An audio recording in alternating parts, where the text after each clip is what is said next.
Hello guys, today we're going to be doing a video on Warzone Rebirth using the Steam Deck. We're going to be running the game at 800p and on the lowest settings as well.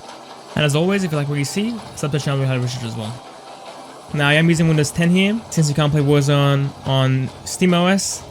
And since SteamOS is having some issues with its performance with the latest updates, so I went ahead and actually installed Windows on an external SSD. While installing Windows is quite easy and getting the drivers to work is very easy as well.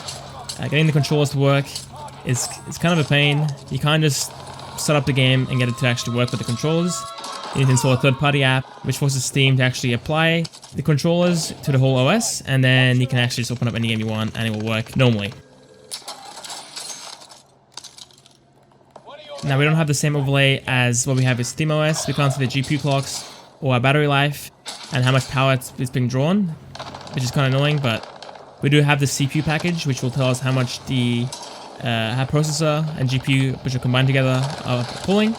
And we're using 16 watts here, so we're pretty much pulling at 29 watts right now in total, I would guess. That's what it normally does when our CPU and GPU are maxed out. Temperatures are sitting at 80 degrees, which is quite nice. Normally it's in the high 80s, but we're sitting in the low 80s now. It's quite good. And FPS is quite good as well. We're sitting in the 50s to 60s at the lowest settings with 800p. I tried lowering the resolution down, and the lowest it will go is 720p. Now, I wouldn't recommend playing Warzone with the Steam Deck, since everything is so small. It's very hard to spot enemies, especially in the distance or if they're hiding in the corner in the shadows. It's very hard to spot them. Now, this could be my fault since the settings are synced between PCs, and I'm using a decently high FOV, and I'm kind of far back as well since I got to record properly and get a good angle. So this might not even be an issue for you guys, but for me it was. But the game itself, it runs quite well. We do hold 60 for the most part. You will get some dips into the 40s and 30s as well, which isn't good when you're in firefights or specifically when you're looking over the map. That's when you will see the biggest amount of drops. And I've already mentioned this, but you can't drop the resolution down. It will go down as low as 720p and that's it. And with the resolution scale, it will only go down to 90%.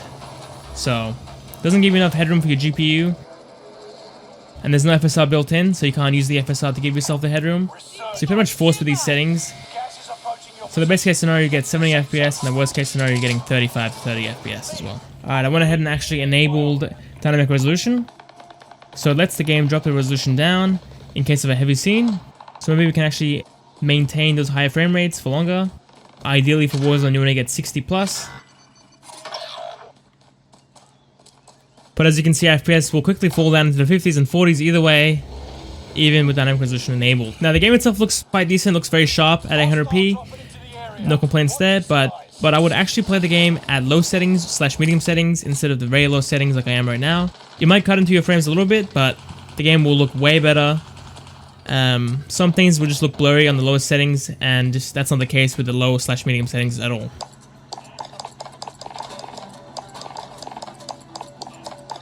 Alright, playing with low / medium settings, I'm kind of forced into warm-up since I've tested this twice now, and every time I play on low / medium settings, it actually freezes up on me. The whole system just freezes up. So I don't know how much time I have to actually play this. So I'm just going to use any footage I can get. So yeah, I'm not sure why it's happening. It could be the external SSD, but on the lowest settings, I played a bunch of games, like 4 or 5 games, and neither crashed or freeze at all.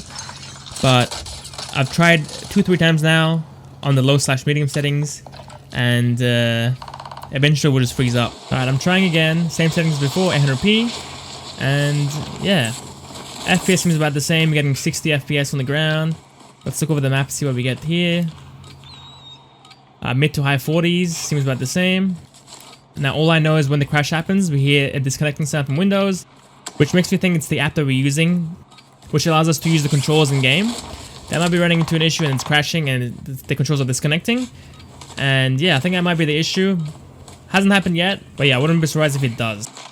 So far, my Windows experience has not been the best. It's running into so many issues, so many troubles. And honestly, SteamOS just it runs so much better, it works better. It's more usable, to be honest.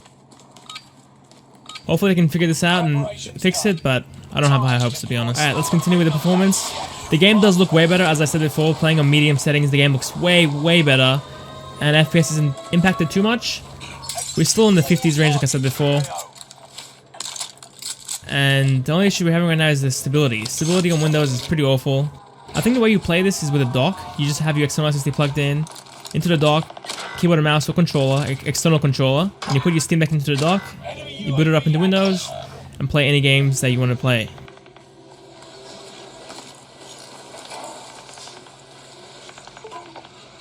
Oop, there goes the controllers again.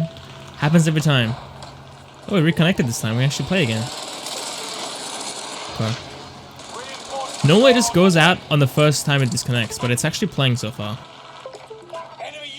Oh, there goes the game.